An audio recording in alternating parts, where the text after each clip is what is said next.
It's 7 years since the UK voted to leave the EU. Much has happened since then. 4 prime ministers, a pandemic, a war in Europe, a cost of living crisis with interest rates going up again just today. Tonight, to discuss post-Brexit Britain, we have a special audience of Leave voters. We are in Clacton-on-Sea in Essex. 73% of people here voted to leave. That's the second highest in the country. But what do they think of it all now? Welcome to Question Time.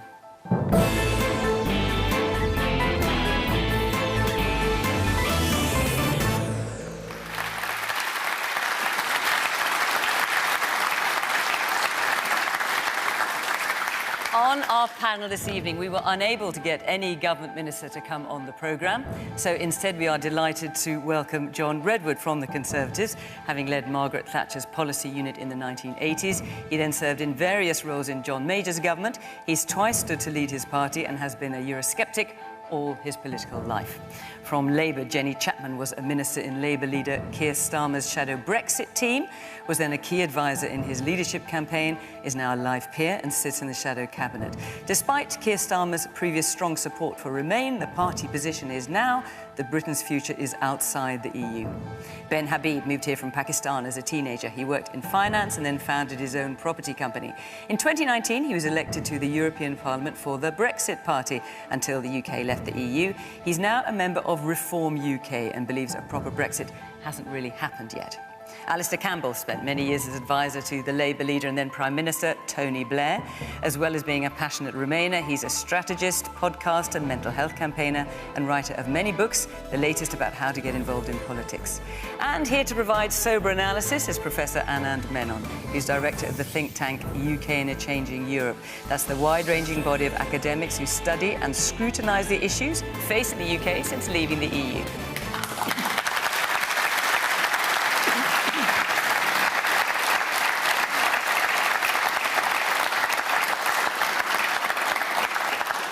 Good evening from Clacton-on-Sea in Essex. Welcome to our panel, welcome to our audience, of course, welcome to you at home, and as always, we're on social media.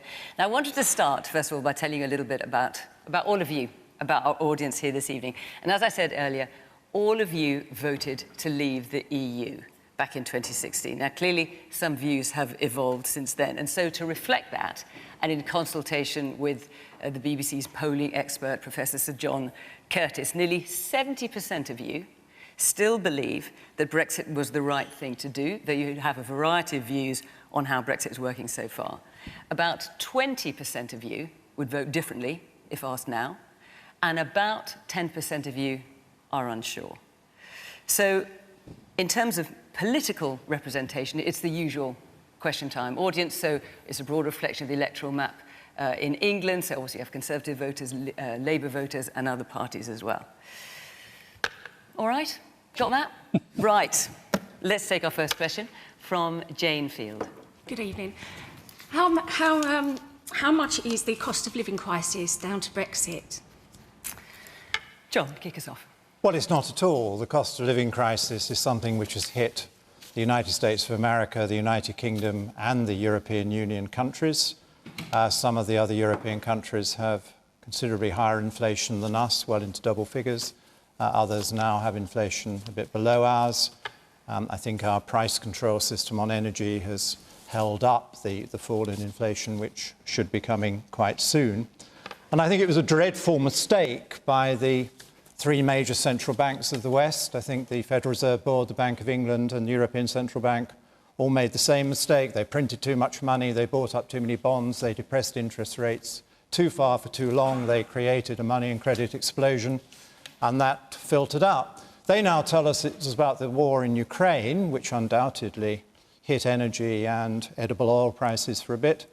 But of course, if that were the true explanation, they have to explain why Chinese inflation today is 0.2% and why Japanese inflation and Swiss inflation is just a bit over 2%. But as far as there was a different way of central banking which didn't give you the inflation. As far as Jane's question is concerned, you're saying that the cost of living crisis has nothing to do with Brexit whatsoever. No, not that's your position. Nothing to do whatsoever. It was the credit and the money and the general Bank of England policy, which has now filtered out from the lead areas where the war was obviously quite important across the board. The worrying thing in the most recent figures, which were not good, is the inflation is now there in the service sector as Okay. well as in the commodities.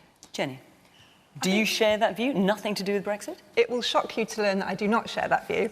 I think it is quite difficult to disentangle what's Brexit and what's just Tories and the government being so chaotic.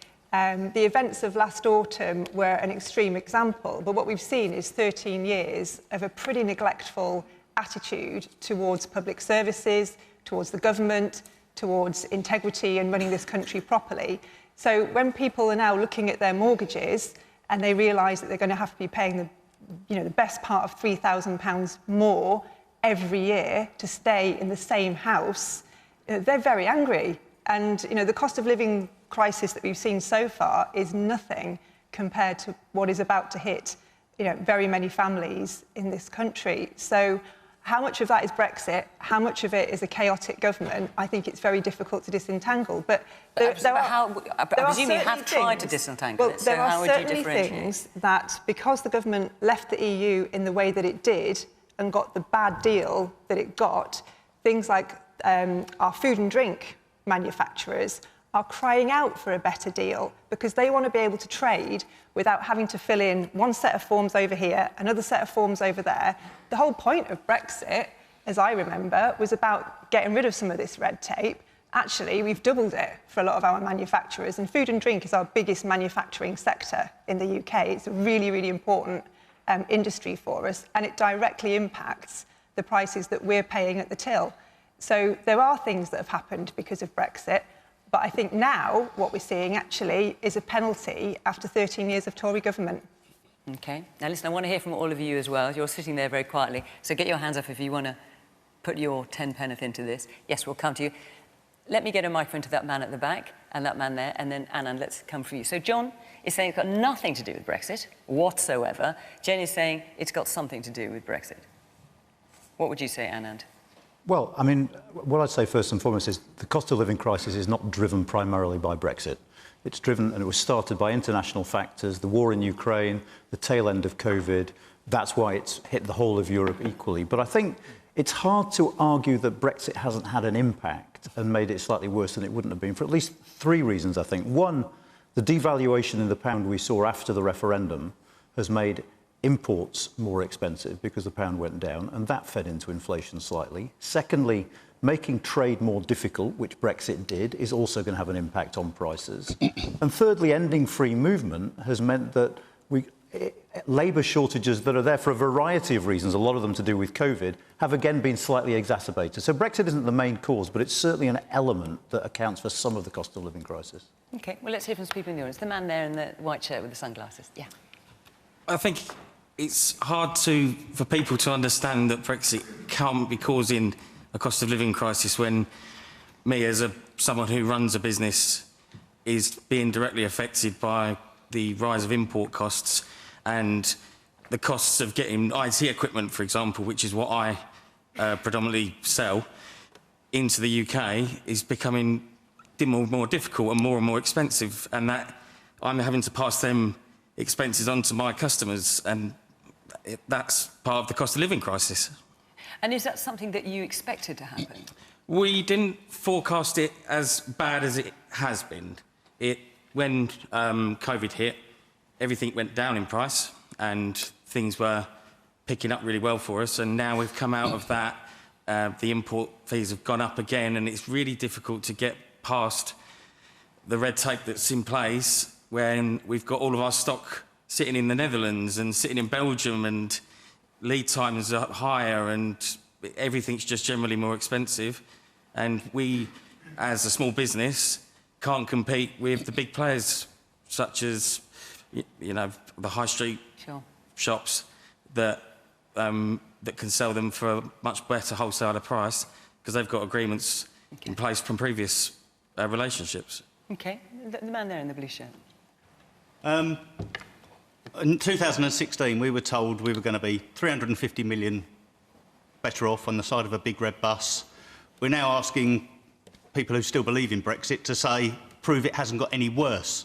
I don't see any benefit from it all.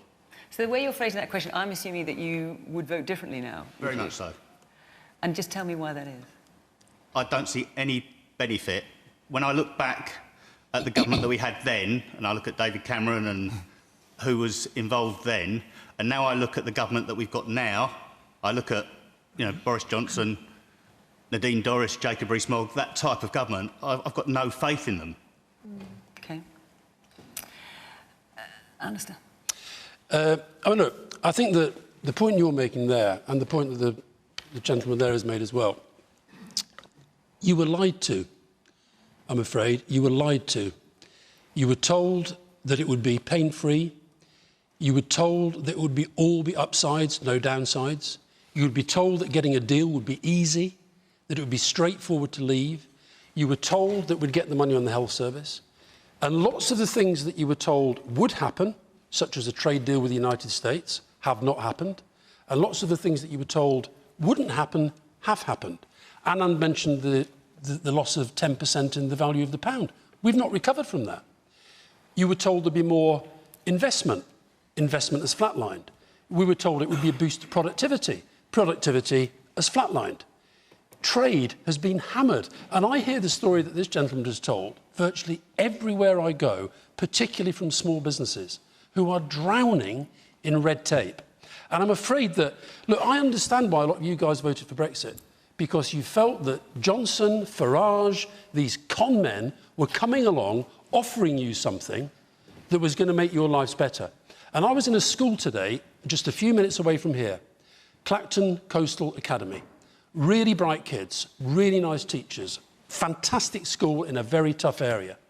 And I asked the kids what they thought of Brexit, and all but 2 said they would vote to rejoin the European Union if they had the chance. That is a future that I'm afraid, I think this government, and I don't blame you for voting, I blame them for lying to you.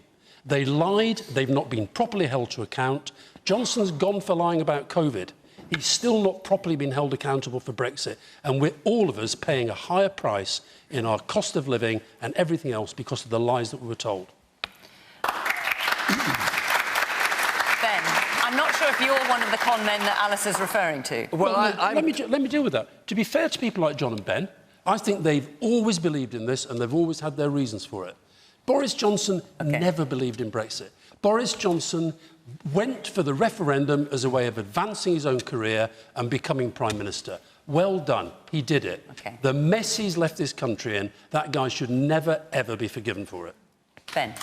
So the question is, just to remind you, how much is the cost of living crisis down to Brexit? The cost of living crisis has absolutely nothing to do with Brexit. Well, even when you hear the man there who's running using it in an IT Well, let me address that point straight away.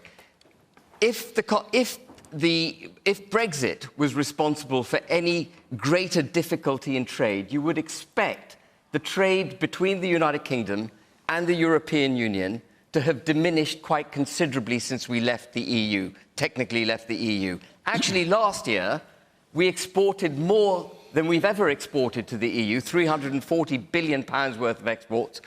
Sadly, we also imported more than we'd normally import, which was £432 billion, and the trade deficit that we ran with the EU last year was exactly the same level, pretty much, that we'd run for many years before the pandemic. And that trade deficit, ladies and gentlemen, is much worse for the pound, the trade deficit being 92 billion last year. That trade deficit is much worse for the pound than us leaving. That trade deficit is bleeding the UK of foreign exchange. We're having to sell pounds to buy foreign exchange, to buy European goods. Actually, the problem with Brexit is not that Brexit's caused problems, it's that we haven't properly Brexited. And I will agree completely, wholeheartedly with Alastair when he says that the Prime Minister was loose, at least in his association with the truth, when he promised to get Brexit done. Because what he said to us, and it's on page 5 of the Conservative Party manifesto, was that the country would leave the European Union as one united kingdom, that we would take back control of our laws, our borders, our cash, and our, did I say laws? And our laws. And we haven't done that. Borders is the one you missed. Did I miss borders? My goodness. Ben, sorry, just what's your name with the glasses there? Lewis. Just answer Lewis's point. Lewis is saying it's made his business more difficult. You're saying, no, it hasn't. I mean, the evidence... I mean, that's the reality for him. No, it isn't. I mean, the evidence... He just said it. The evidence is there numerically with the benefit of hindsight. You can choose... Someone can fact-check me. OK, so speak directly to Lewis then. No, so if you look up the government website, it will tell you that last year we exported more than we exported before the pandemic to the EU, 340 billion. We imported 432 billion, and roughly the trade deficit was what it has been for years. All right, let's let Lewis answer that. Sorry, just one thing I wanted to come back on is it was the mention of the pounds and things like that. It's the pounds and the pence that matter to my customers, and the savings that I have to pass on, I can't do anymore because of the very red tape. I haven't addressed the actual question, so... Well, I just want you to address Lewis, because Lewis is saying it's made his business more difficult. Yeah, but the numbers it hasn't made business more difficult. Lewis, it may have made your business more difficult. Yeah. It may have done. And, of course, there'll be anecdotal evidence of that in a lot of businesses. Okay. But clearly, overall, it hasn't had that impact. Can I just check that? So, Anna, can we just... Because when I looked into level of exports and imports from you, different people take different views about whether it's gone up, it's gone down.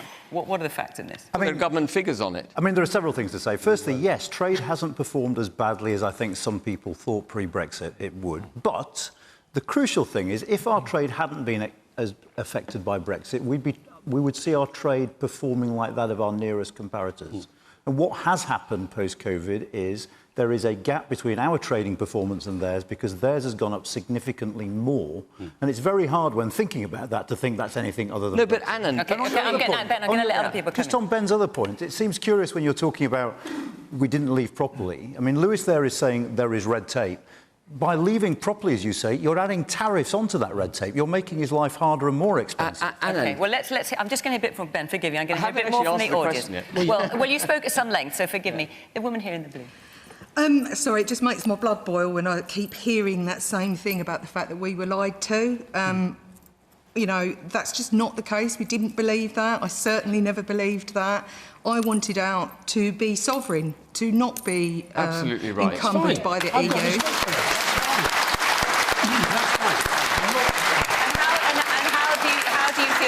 Brexit is working for you now? Absolutely hasn't. Missed opportunity. I'm absolutely fully paid right. up. You're saying it's a missed opportunity. What about the woman here in the black dress? I would just like to say back to Ben, the thought that always arises, it's literally the first thing that you say, that people with your opinion say. It's like Brexit could be good if it went to a different school. No, I'm so sick of that. Not at all. No, let her, hang on. Let her speak. Yes, carry on. Where is the gumption from both Labour and the Conservatives to say, actually, no, this is what we're going to do about it? I'm honestly, like the lady said about her blood boiling, this boils my blood when all that is rolled out is, well, there could have been a good Brexit if other... And it's... No, it's well, I promise you, we're 7 years on. Well, we are, later in the programme, going to get to exactly that point. So keep your blood down just for a minute. Absolutely. But we will get there. Yes, the woman there in the flowery top. Yes, what I'd like to say is the reason that I wanted to come out of Brexit was because we seemed to keep to all of the rules, and many foreign countries didn't. I'm just talking about people that go up on roofs, for one thing. We kept, when they brought the rules in about the safety guards, we took that on board. But when you went to France or Germany or something, they were all up on their roofs with nothing. And we were paying the cost of having to do it the right way, and they weren't. And that's one of the biggest reasons why I voted to come out. And are you happy with how things are working for you at the moment? I'm not unhappy. There's a lot of things that aren't right. So, but I just think we need to really get to grips with where we are, what we want, and just keep to it, and not keep changing our mind every 5 minutes either. That's what I hate it, when they keep changing their minds. And the woman there in the third row back. Yes. Hi. Since Brexit, are we now worse off? Are we broken Britain? And what party will grow a backbone and stand up and fight for us and put Great back into Britain? OK. Let me hear one more. Let me hear one more point. The man here in the front. So, just going back to the original question of, is Brexit the cause of the cost of living crisis? I have to agree that I think COVID was definitely partly to blame for the cost of living crisis. But it seems strange to me that whilst everybody can't afford bills, people can't afford to buy food, people can't even afford heating bills, that the only people actually benefiting out of anything rising in price is the government, because it's percentile. The income for the government is percentile. In terms of taxation? In terms of taxation. So if the price of everything increases, the government gets more money. And they put out a lot of money funding COVID. So it kind of makes sense that there is a cost of living increase because billions of pounds were spent on COVID. I'm going to move on because there's a number of elements I want to get through, dictated by the questions that you submitted before you arrived. Before I do, I just want to tell you where we'll be next week. We've got 2 more programmes before the summer break. Normal service will be resumed. They won't be all about Brexit. Next week we're in Exeter, in the southwest of England, and our last show of the series is in Fleetwood on the Lancashire coast. So if you want to come and be part of the audience, go to the Question Time website, here is the address, and follow the instructions there, and we would love to see you. OK, let's take another question now from Sean Garnham. Are we yet to see any Brexit dividends due to interference, incompetence, or just pure execution, or in fact were we deceived? And can I just ask you what you think, Sean? I want a professional opinion, I'm afraid. Oh, OK. I'm sure you must have an opinion, but all right. I will go around the panel. Alastair, let's kick off with you. Yeah, I mean, look, I accept the point about sovereignty. Lots of people voted for that. And I'm not saying that... I was addressing the gentleman who was asking why things have not worked out as he thought they would. And the answer is that the people who led that campaign told a lot of lies. And having told those lies, they're still lying. Now, I would actually argue, though I've got a bit, at least these two have got the guts to come and face questions, unlike the government, I would at least agree with their passion in the belief and what they think Brexit could do. But I really do think that until we properly hold to account people who directly lied in the democratic debate and admitted it. You listen to Dominic Cummings, who actually ran the campaign. No, but he ran the campaign. Johnson was his little puppet, and he ran the campaign. And I think that whether it was them telling you that Turks were coming in, which was a lie, whether it was the 350 million on the bus, whether it was the trade deals that they were going to do, they knew when they said that they weren't. They wanted to get out on whatever basis and then deliver a Brexit that none of them could define. None of them had a plan for what Brexit actually meant. I can easily define Brexit. It's easy as pie. Well, do you want to answer the question, though, Ben? And maybe you could do it when you're answering the question. But yeah. the question is, are we yet to see any Brexit dividends due to interference, incompetence and pure execution? Or were we deceived? Well, we absolutely haven't seen the Brexit dividends we should have seen. And that is because we haven't properly Brexited. So what do you mean by that? So what I mean by that is we have not become an independent, sovereign United Kingdom. Northern Ireland has been left behind in the EU single market for goods. Because they lied about it? I know a lot about that because I fought a court case and the Act of Union has been broken. That's a fundamentally important part of the failure to properly deliver Brexit. And not in any sense downplaying the importance of Northern Ireland, of course. No. But it has an implication for the rest of the United Kingdom? Are you saying the rest of the United Kingdom is not Brexit? No, it hasn't, because when we signed the Trade and Cooperation Agreement, what Boris Johnson signed up to was non-regression on state aid. These are really important policy points. State aid, competition, employment and environment. We are not allowed to regress from EU standards, such as they were on the 31st of December 2020, including, ladies and gentlemen, a commitment to net zero. So if we want to get off net zero and we want to address the cost of living crisis by using our natural resources that we have in abundance in the North Sea, we can't do it because of the Trade and Cooperation Agreement. And if Lord Frost disputes that, which he has done in public, I ask you to go to pages 201 and 202 of the Trade and Cooperation Agreement, where it's all laid bare. Okay. We are hitched at the hip to the EU, and that's why we haven't got the dividends. Okay. Because we can't deregulate, we can't cut taxes, we can't put more money in your pockets. That's the problem. OK, let me bring in lots of hands from the audience. The man there, yes, in the white shirt and the green jacket. Yes. 2016 was the only lie. There was no intention or expectation from David Cameron that we were actually going to leave the EU. There was a huge campaign, far bigger than the Leave campaign, government, leaflets, etc., media, celebrities. So there was no expectation we were going to leave. And the result came in, we're leaving. Then we had 3 years of frustration from people like Mr Campbell, most of the MPs on both sides, trying to frustrate, legal term, frustrate the process. So we had another election 3 years later in 2019, a massive vote. This is about disconnect from political parties and voters. Okay. We had a massive win. After that, no chance. COVID, and then we have Ukraine. We haven't started Brexit yet. Okay. When's it going to start?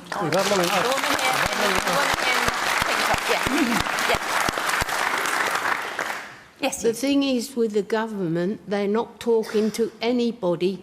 They're like people with their head in a paper bag at the moment. All right, and let's take another view. The man at the bank in the pink top or red top, yeah.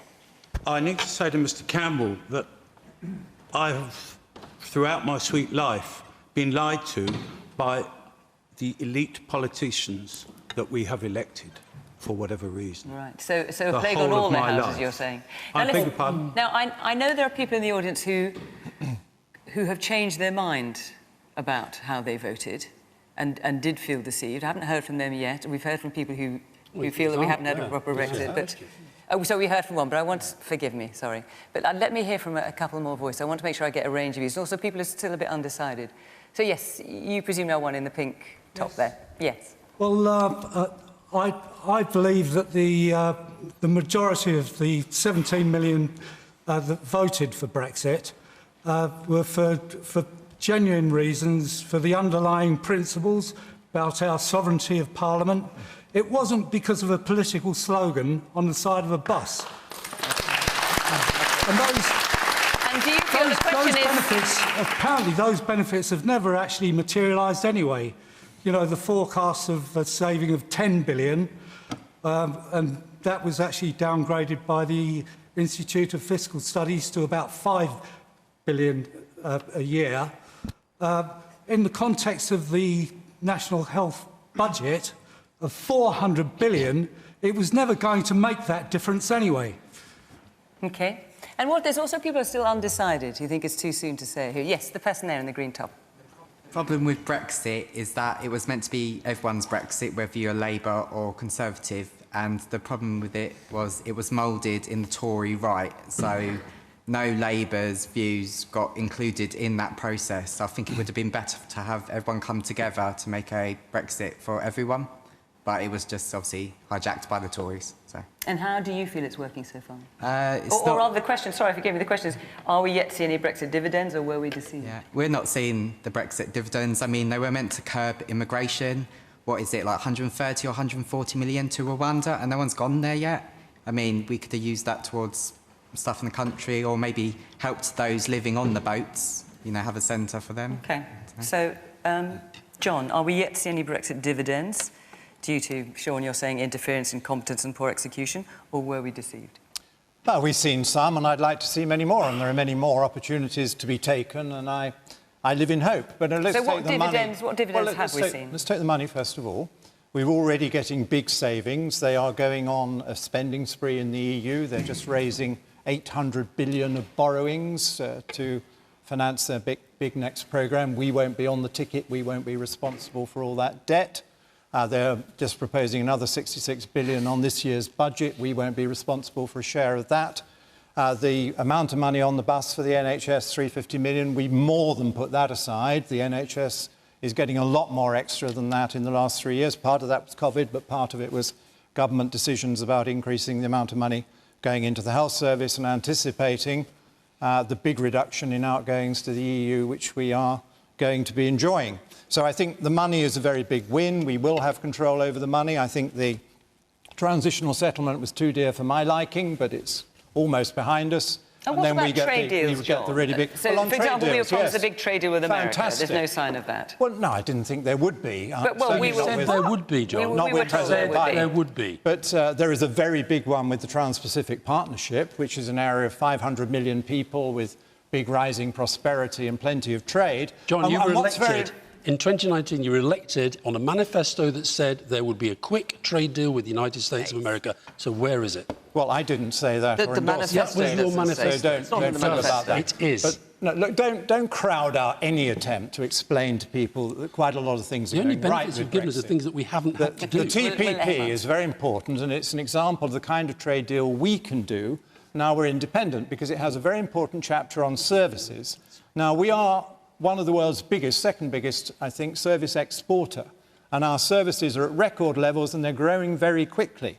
And we now do trade deals that recognise and help services, which the EU would never do because they were all about French and German manufacturing and weren't very interested in our service sector. And we were told by Remain that we wouldn't be able to roll over the EU trade deals. We've rolled them all over as we rightly forecast we would. And we're now working a way to improve them all. I think it's wonderful that we're getting good relationships again with Australia, New Zealand, Canada, Jamaica, other countries that we're very close to in the past, because we cut them off when we joined the EEC. We were very cruel to them, but they've been nice to us. When we decided to liberate ourselves, they said, well, you're welcome back, and yes, we'd like a good trade deal with you, we'd like cultural exchanges with you. It is fantastic to have that family feeling. Let me bring the rest of the panel. Jenny. I mean, I think, to answer your question, Sean, I think the things that people thought they were going to get haven't happened. So most people that I speak to who voted for Brexit thought they were going to get great economic growth, investment in public services, amazing trade deals around the world, definitely thought that immigration would be easier to control. None of that has happened. Now, that doesn't mean that this country is going to go to hell in a handcart because we're not in the EU. I do not believe that. I think we have a wonderful future ahead of us. And yes, we can put the great back into Great Britain. That anybody who wants to be in government should have that as their aim. We've got a great future.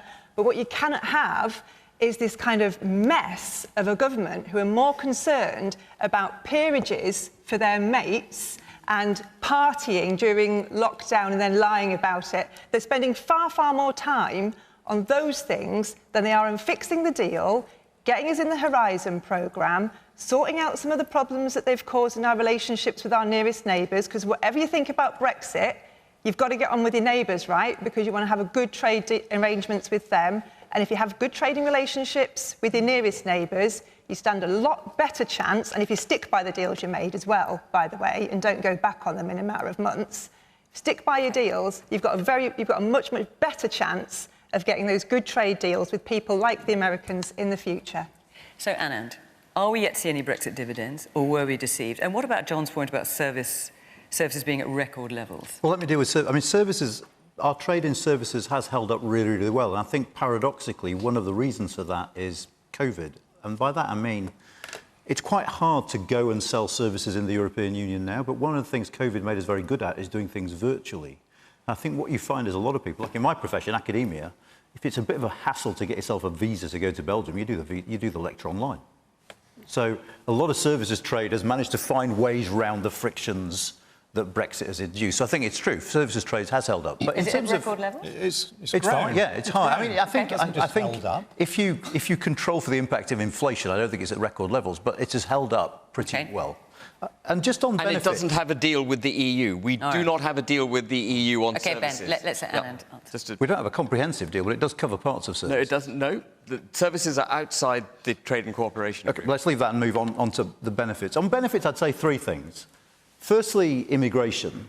The government now controls legal immigration into this country. That is to say, yes, we had a record number last year, 600,000 coming in, but they all came in as a direct result of government policy. We have scrapped freedom of movement, so people don't have the right to come here as of right. Now, we can quibble about the numbers, but on that fundamental point of sovereignty, we have sovereignty over our immigration policy.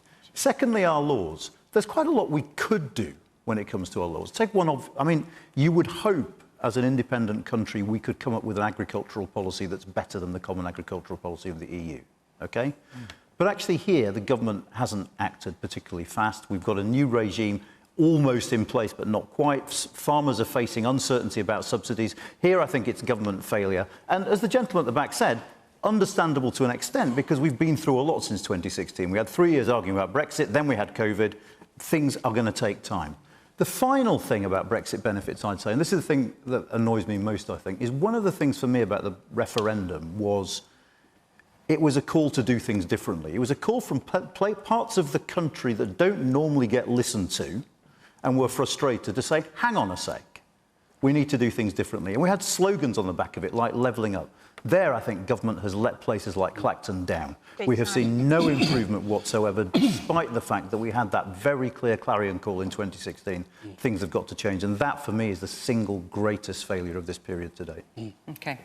I'm going to take another question on a subject that you mentioned, on immigration. Derek Gutteridge, where are you? Ah, yes. Yes, good evening, panel. We now see more people entering the UK than we ever did when we were actually members of the EU. Why has the Tory party mismanaged our borders? So, Derek, given the way you phrased your question, can I ask, was it your assumption or your understanding that by voting leave, immigration numbers would come down? When I voted to leave, one of the reasons I voted to leave was to manage our own borders and stop people coming into this country as and when they felt like it. I've seen people entering this country and going straight down to the benefits office. That's what I have seen in the course of my employment. Jenny?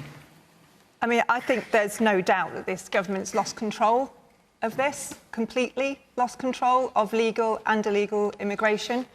I think that it takes so long now for decisions to be made on an individual case that people are waiting and waiting for years to have their applications processed. They're being put up in unsuitable accommodation in hotels, and now we hear in barges and God knows what else. And that's costing everybody a fortune, by the way, because they can't get the administration right to deal with these things. On people who come to work, the number of work visas has gone up exponentially. And the reason for that is because this government allows employers to pay someone they recruit from abroad 20% less than they would have to pay if they recruited in the UK. And also because people coming from the EU before didn't need work visas, so we didn't count them in those figures. So what you need to do, one, you need to stop this practice where you can pay people coming in from overseas less than you have to pay local people, 20% beneath the market rate. Two, if something's been on the shortage occupation list for 10 years, 15 years, perhaps there's something you need to do about skills and training people in this country to do those jobs. It is outrageous that nursing has been on the shortage occupation list for 15 years. You know, why do I have young people who live in my town, I'm from the northeast, who really want to get onto nursing courses and can't, even though they've got the qualifications? It's wrong. The government could be gripping this, doing a lot more to give opportunities to our young people and stop the reliance on people coming from overseas. But when we do need people, they should be able to come too, because they can contribute. Man there in the blue shirt. Just picking up the points that Alastair made and Mr. Redwood made, is it a case of transparency? Because it doesn't matter what is being said, as a politician you will say something differently. You'll find that it's Ukraine, it's the cost of living or something else that's causing all the problems. And if politicians are slightly more honest with us, then we could make an informed decision. Yeah. And going back to the issue of immigration, in my business, bringing people from abroad, we just aren't having the skill sets in the UK to produce the things that we want to do and the development projects that we want to do. And so getting those people from abroad is the paperwork, finding them is a nightmare. And so as a result, you can't go forward as you would have done if you were part of the EU, because the labour force is much bigger. And more importantly, if I was doing a building job in my house, I could have got a Polish builder half the cost. Now I can't. So can I ask, what is your business out of interest? We're a developer of small nuclear power stations. Oh, my goodness. Right, OK. But I'm also the chairman of... When you voted leave, yeah. did you think, given that it was obviously going to stop freedom of movement for the EU, did you think that it would be harder to get people to fill the jobs, or is this an unexpected result for you? I think it's an unexpected result, but at the same time, the implication was that we could manage the people that we wanted to import and bring on board. We can't do that because it's a paper exercise now. And if we can't get that streamlined, it goes back to the issue of supply chain from the EU. The paperwork is what's causing the problem. Okay. And as my role in the Institute of Directors, it's exactly that's being vocalised through our members. It's exactly that. It's the paperwork and the blockages. And the woman at the very, very back there. Regarding immigration, I think it's out of control, and there is no transparency, there is no accountability. I mean, I agree with that gentleman, what he said earlier on the white shirt. That, yes, the man asking the question, yes. I think he's right, because I think it's just completely crushed.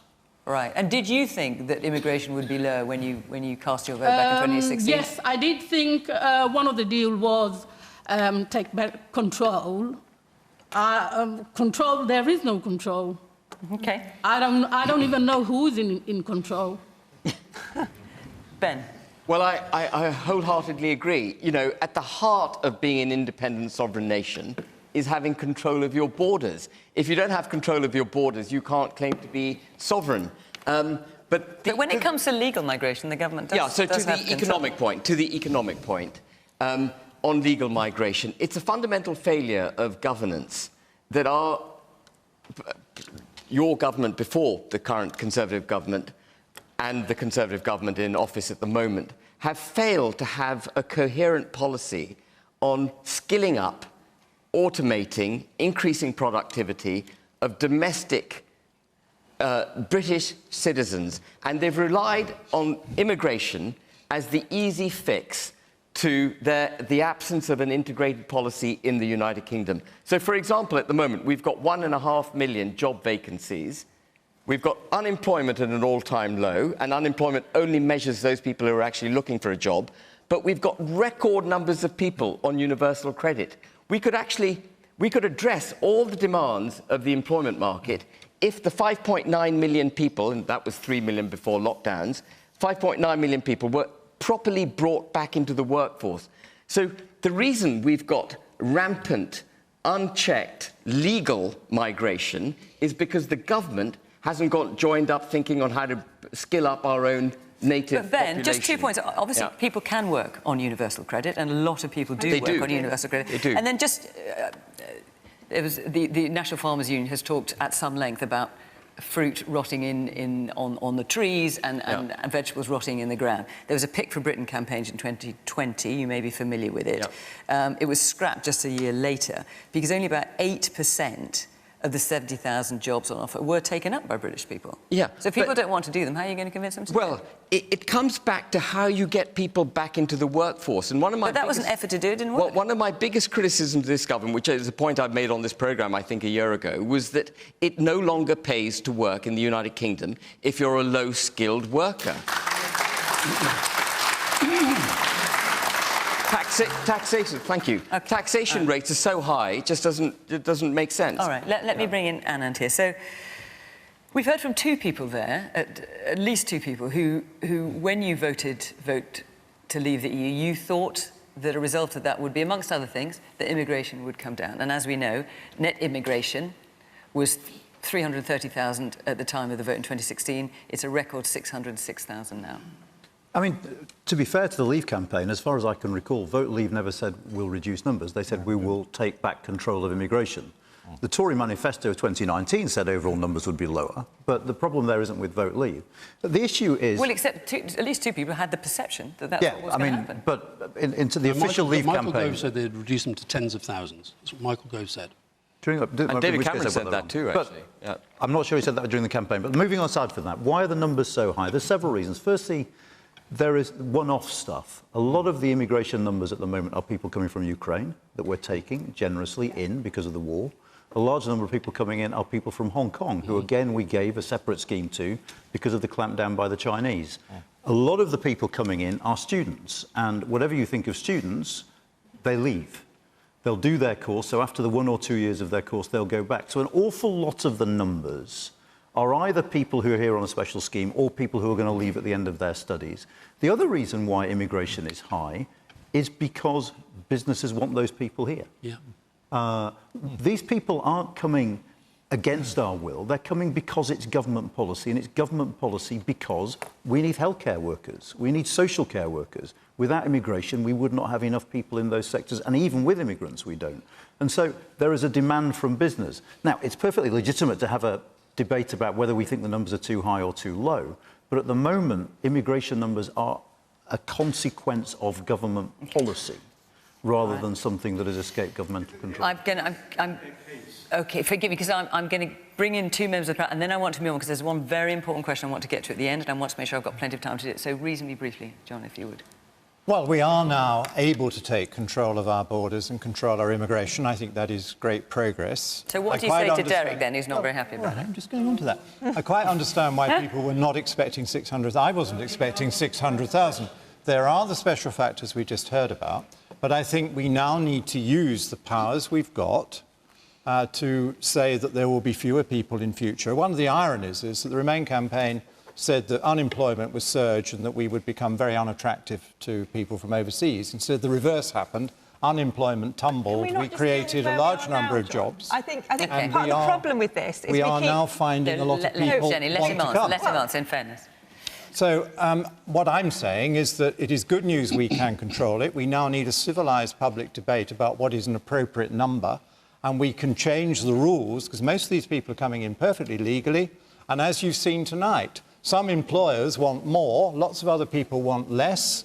One of the points I always make in the debate is you have to be realistic about the costs and what you can offer. I don't want to invite people into my country if they can't find a decent house and a decent job and live to a decent standard. That's particularly why they are coming. We are putting too much pressure, in my view, on our supply of houses and our supply of really good jobs, and that is causing stresses and strains, as we've seen tonight. So I do think we need, after these special factors, to tone it down, but it is great news that we, the British people with our government, can actually do that. Alastair. I was very interested in the gentleman there talking about the need for the politicians actually to explain things honestly. And I think, for example, in relation to the broader immigration picture, the fact is, we talked earlier about the economic consequences of Brexit. And one of them is that there was serious disruption to the labour market. A lot of people, for example, you mentioned the health service, left. People who were suddenly either left because they couldn't stay, couldn't get settled status, or they left because they didn't feel welcome. So we have a staffing crisis in some of our public services, in part because of that. I think your organisation actually worked out there were 330,000, essentially that we've lost 330,000 jobs that we currently can't fill. Now, so I think the politicians have got to be honest about that and say, we are going to have to fix some of these problems by making it easier for some people to come in. And instead of what they want to do, they want you all to think that the immigration problem is all about people fleeing war and persecution on the small boats. The real problem we've got to address for the future of our economy is how we fix the supply chain issues that the gentleman there was talking about, and also the labour market churn that we've had. That is going to require some immigration, and I think the government and the opposition should be honest about that. Okay, all right. I want to take this, will you forgive me, I want to take this, I know you want to come in again, but I want to take one last question, because a lot of you asked about this, and in fact, you mentioned it earlier on, right at the beginning of the programme, so let's come to it. Josh Larwood. Hello. With an election looming, what should the two main parties have as their Brexit strategy? Right, so let's look forward. Thank you. Go on, then. OK, I mean, I think looking forward, as Fiona just said, is sometimes what we're failing to do when we talk about Brexit. And it's all about reliving, was I lied to, was this or that true, was there a promise, and was that promise being delivered? And I just think, really now, in 2023, after everything we've been through with COVID, that looking forward is what we have to be doing. So well, let's do it then. So the question is, there's an election, we get that point, and I think that's exactly the point Josh was making. So there's an election looming. What is the Labour Brexit strategy? What we need to do is to make Brexit work, because we have left the EU, and the Labour Party is not going to have another referendum, is not going to take us back into the EU. We're not going to be joining the single market or the customs union. I'm so sorry, Alastair. I know this is breaking your heart. Jenny, in fairness, what are you going to do? And I will. Well, I'm explaining. So you're saying what you're not going to do, but what are you going to do? That's very important to be clear about that, because I know that there will be people here tonight who have doubted that, and I think the clearer we are about it, the more you can hold us to it, should we win the next election. So what would you say, for example, to Lewis over there, who's having problems with his business? When we say make Brexit work, we have got to fix the holes in this deal. So that is things like the veterinary agreement, it's things like Horizon, it's things like professional qualifications, it's getting rid of the red tape that Lewis was talking about earlier, because this is the reality now. We are outside the EU. We've got to make it work. We can make it work. We can. And how confident are you that the EU will play ball with that? Well, I don't think the EU is sitting by the phone waiting for us to call, if that's what you mean. But there's no reason why the EU wouldn't want to discuss with us, to talk about things where we think there are problems with the deal that we could fix for mutual benefit. I think this idea that if the EU is doing well, we must be doing badly, or for us to do well, the EU must be cross with us. I think we've got to get past all that and realise that, you know, the reality is that we can all do well. And if they're doing well, that's good for us. If we're doing well, that's good for them. OK. Now, John, as you know, we don't have a government minister on the programme, but the question is, what should the two main parties offer as a Brexit strategy? So you're a Conservative, so you'll do. I hope to influence the manifesto, and I'm bursting with ideas on how we take advantage. But what of do you think? What do you think the government, being an independent country, should offer as a Brexit strategy? I think they do need to go back to their agricultural subsidy regime. I think it spends too much money on stopping people farming, and it should spend much more money on creating much more great British food. We've got a food shortage and dear prices. I think people like to buy more British food. Let's use our subsidy intelligently to promote really good British growing. I think we need to make sure we do get more of our own fish and land them here and in British boats, because our fishing industry was badly shrunk during its time in the common fishing policy. I want VAT off a lot more things, with domestic energy an obvious one, because energy is too dear. We weren't allowed to do that. I want the VAT threshold on small business raised from 85,000 to $250,000. We weren't allowed to do that. There are a lot of small businesses that literally close down when they get to 85,000. We need to expand their capacity. I want to see us take advantage of the taking back control of our borders to have an immigration policy that meets more people's wishes, because as we've seen tonight, the current one isn't quite hitting the right spots. I want us to promote all those trade deals with a big service element in them so that we can make progress. I want to see the labour market fixed in a way that I think Alastair would approve. And I do think the government is working very strongly on that now. OK. Well, let's hear what our audience to think. get more people in Britain working in those jobs. The woman in green there. Thank you, Mr Redwood, for your point of view. I think it's really interesting that we're talking about taking Britain forward, possibly parallel to or in opposition to the EU. Really, we should be talking about where our position is in the entire world and working to actually work with all of the world, and that's why we don't have a trade agreement with the US, because A, we had Trump, and B, we had Boris. So it's never going to work. But in terms of the rest of the world, we can be market leaders, and I think we've mentioned that our service industries are exceptional, but that also needs to waterfall down into the local communities and make sure that things are underpinned. And the very idea that people that are on universal credit are just enjoying themselves is absolutely ridiculous and disgusting. The woman there, further back, yes, you've had your hand up for a while. Oh, hi. I'd just like to say I totally endorse, Mr Redwood, what you've said about VAT for small businesses, because I think at the moment we're on the threshold of a lot of businesses going out, small businesses which just cannot carry on for another quarter, and I think the VAT needs to change as a matter of urgency. OK. Anand, what's, in your view, what should the Brexit strategy be from whoever forms the next government?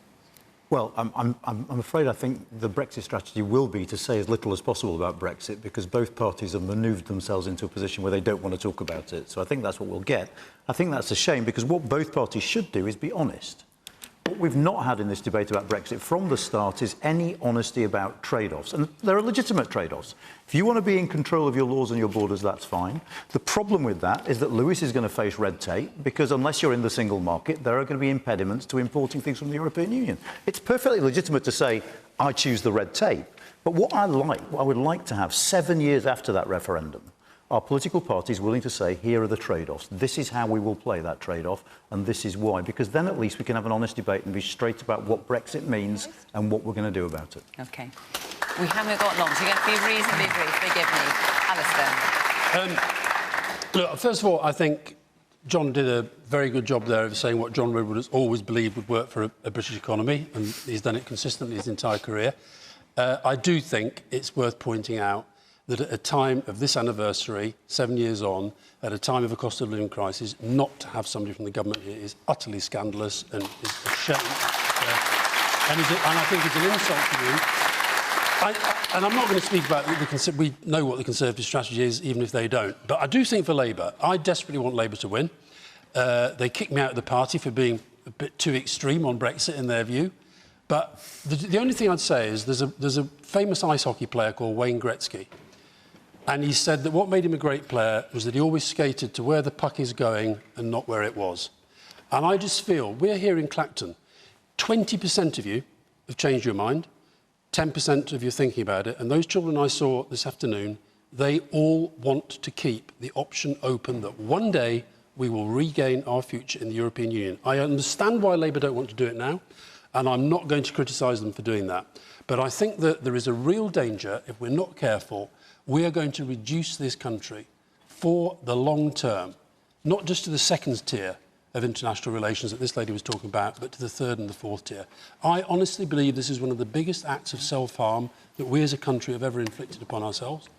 I don't think Labour should be going to that place, but I do believe that what one generation did, the next generation has the right to undo, and those children today made me think they should go for it.